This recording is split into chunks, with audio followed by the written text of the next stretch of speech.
Mga kapuso, pagtanom sang carnivorous plants naging paboritong nga hobby sang isa ka plant collector sa Murcia. Ang pinasahi nga pamaagi sang sini nga mga tanom para mabuhi, ibalon ta sa pagtutok ni Eileen Pedreso. Sa pagsulod pa lang sa sininga farm sa Murcia Negros Occidental, literal nga green ang palibot. Tungod na palibutan ini sa naglain-lain nga mga tanom. Napamatud-an sang pandemya, sa diin madamo ang nangin plantito kag plantita nga sagwa kung sulod pa sang imo panimalay, posible gid ang pagtanom. Iniman sadto ang pamaagi sang plant collector nga si Rafael sa iya pag-umpisa. Tubtub nga, na-discover sini ang pagtanom sang carnivorous plants. So nag-start ko post-pandemic, way back 2021, sa uso pang mga plants. So ako yan, nagngita ko way nga mga unique na plants. Na-discover ko ng exotic na carnivorous plants. Mas sobra na 300 ang carnivorous plants ang makita sa iya farm.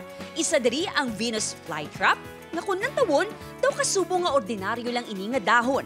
Apang kung himutadan, makita ang mga tunok sa palibot sang dahon nga nagabulig sa pagtrap sa mga insekto.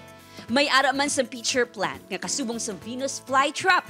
May nagakaigo nga mechanism sa pagtrap sa mga insekto kung saan sila nagakuha sa nutrients. Sa masami nagatubo ang carnivorous plant sa duta nga hindi maayo ang kalidad. Rason nga kinahanglan sini sa mga insekto para mabuhi. Actually, hindi gid siya harmful nga tanom sa tao. Insect lang gid iya ginakaon kag hindi man siya kagat or anything sa tao.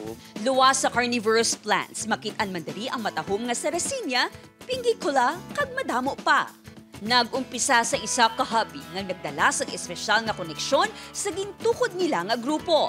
Just like any other plant, ang biodiversity, a connection between animals and the plant, kadako gyud sang bulig. It's one way of maintaining balance.